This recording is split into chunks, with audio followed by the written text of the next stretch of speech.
Hola familia, ¿qué tal? ¿Cómo andamos? Algunos ya estáis en la fase 2 y tocando la fase 3. Otros todavía estamos aquí en la fase 1. Mucho ánimo, saldremos de esta. Hoy vamos a hablar brevemente de algunos aspectos relacionados con el tema 2, que se llama el stock y su incidencia en los beneficios del comercio. Mientras preparaba esta sección de vídeo me acordaba de mis alumnos y alumnas, que espero estén todos bien, de la Facultad de Turismo de la Universidad de Málaga. Precisamente días antes de entrar en la pandemia, en la última clase que di con ellos, pues comentábamos o debatíamos sobre las existencias en una empresa del sector agroindustrial en general, del sector vitivinícola en específico, y era una empresa una bodega que producía, que elaboraba vinos, ¿no? Y allí la casuística de las existencias de vinos, dependiendo de la denominación de origen y de que si crianza, que si reserva, que si joven, pues se realizaba un seguimiento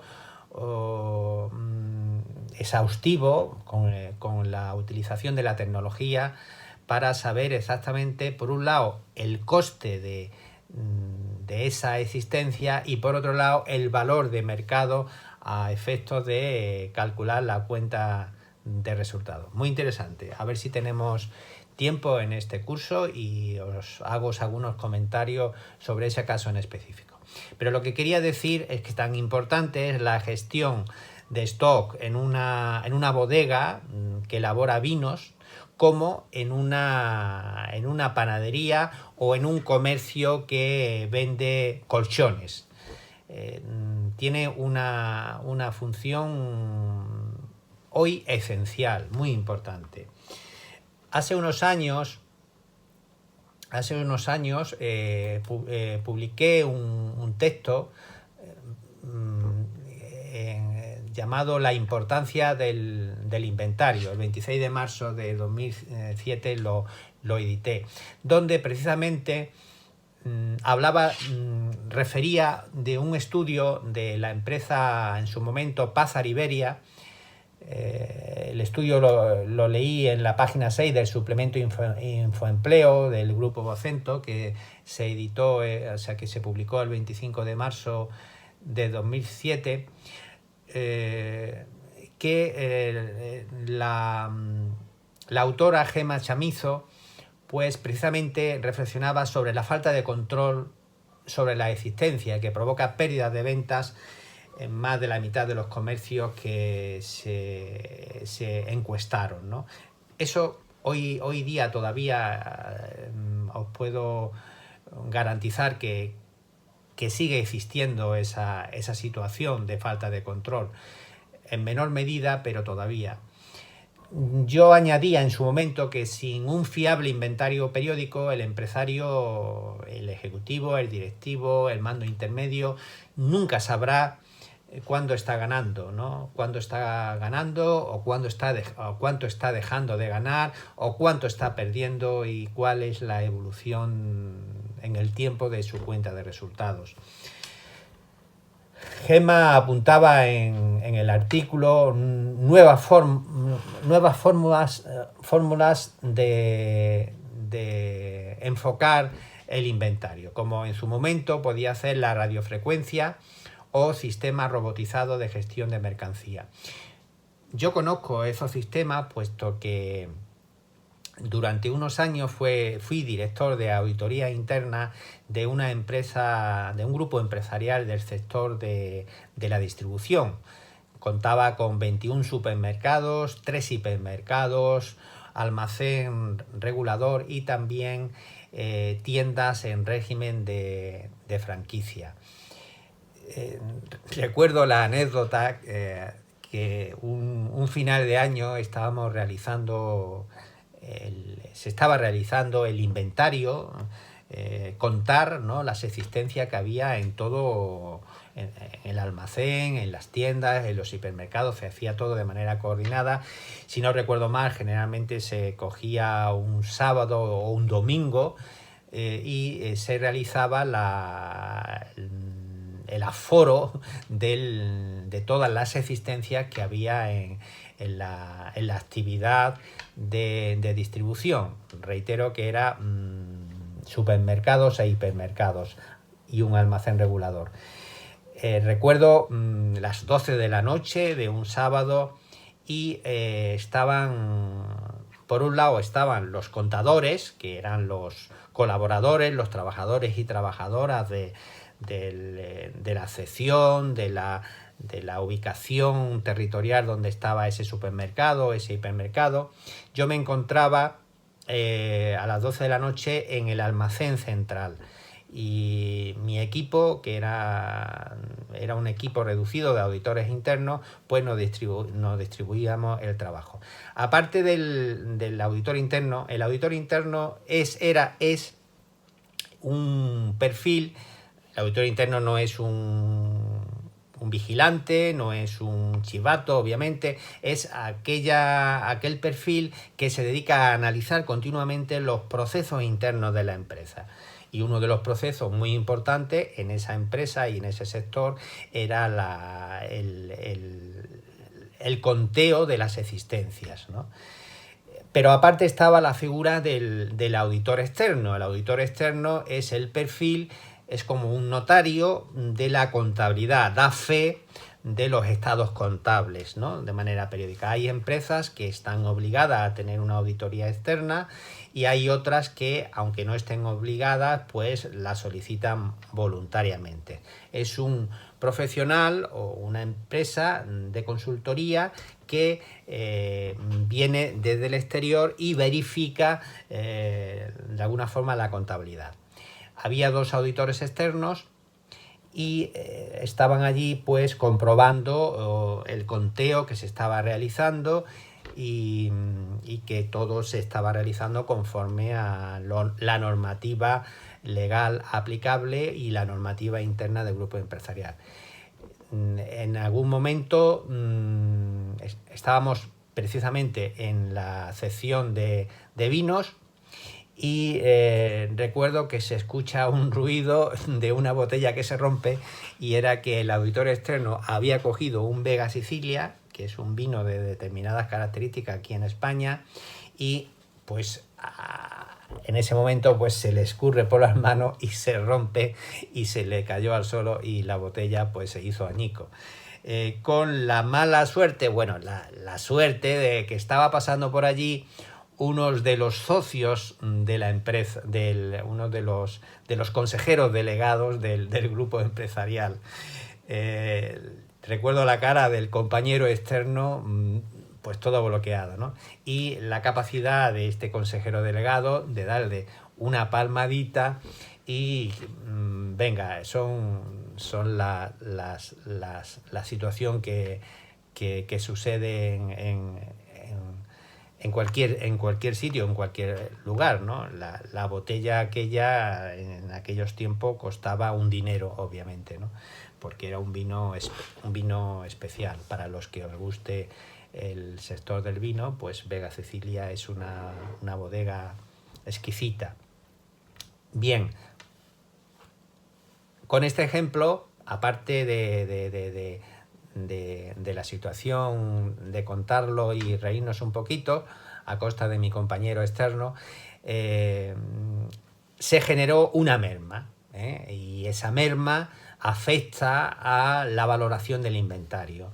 Había una botella de vino que entró al almacén con un precio que se le había pagado o se había acordado con el proveedor y estaba ahí, y en un determinado momento deja de estar y se genera una merma, en este caso una rotura, ¿no? También puede alguien robar, hurtar, o también a determinados productos son perecederos, como sabéis, y se llega a un momento en el que ya no se pueden vender y se tienen que reciclar. Recuerdo en aquellos años, hace 2 décadas de esta experiencia, ya utilizábamos para el inventario, había un proceso previo de programación, de organización del procedimiento de inventario, donde se echaban bastantes horas el departamento de administración del grupo empresarial junto con los distintos departamentos, generalmente la división comercial, y dentro de la división comercial estaba en aquel caso compras y ventas, y luego estaban los directores, los responsables de las tiendas, los directores de hipermercados, los directores de las secciones. Se organizaba todo de manera que en un fin de semana se contara pues todo las existencias del grupo empresarial.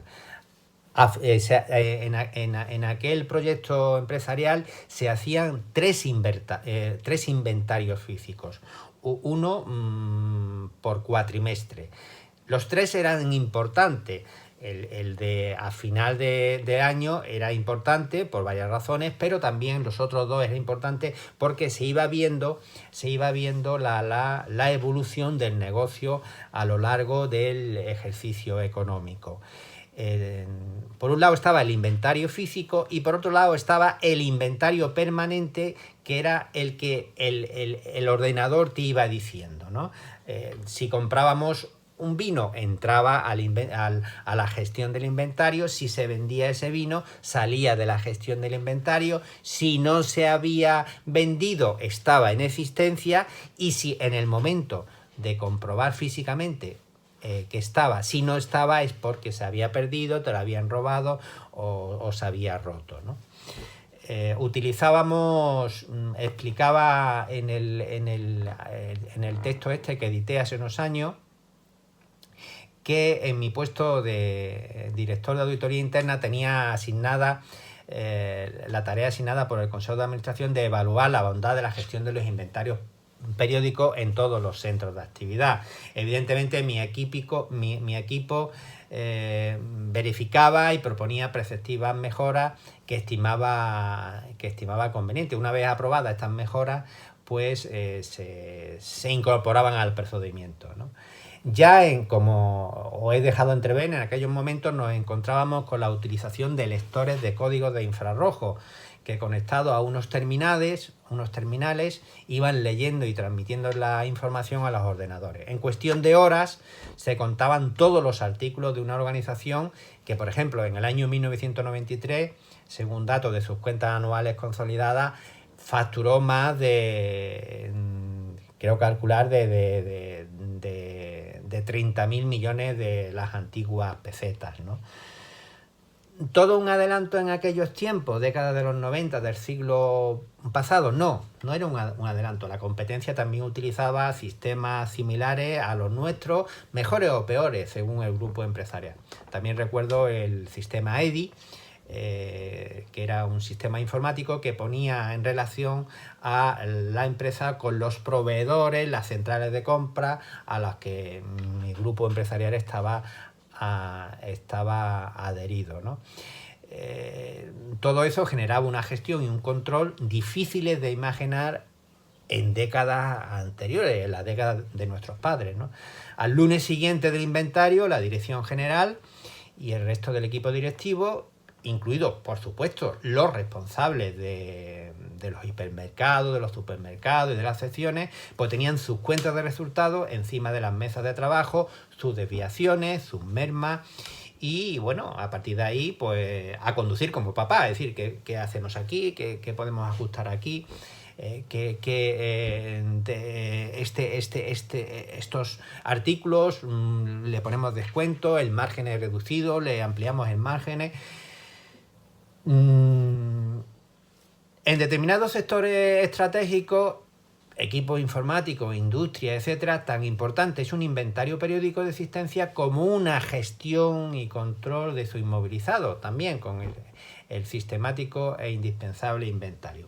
Aunque no es nuestro caso, que estamos gestionando stock, pero también hay que controlar los bienes inmuebles que disponemos, ¿no? Por el tema también de la depreciación, la amortización, etcétera, ¿no? Bueno, pues espero que esta experiencia os haya servido. Estamos ahora en el tema este 2, que habla el exceso de stock, es uno de los problemas más comunes para las empresas, y un principal problema que genera el exceso de stock, pues es que el coste económico que supone contar con ese material, en esos productos en el almacén, que eso es dinero que tengo ahí inmovilizado, ¿no? ¿Cuándo debo de tener más productos en el almacén? Lo ideal es tener el stock mínimo o ideal. Eso es, como ya estáis viendo algunos de vosotros en el texto que estamos estudiando, es buscar el justo a tiempo. Hoy en día se tiende al justo a tiempo.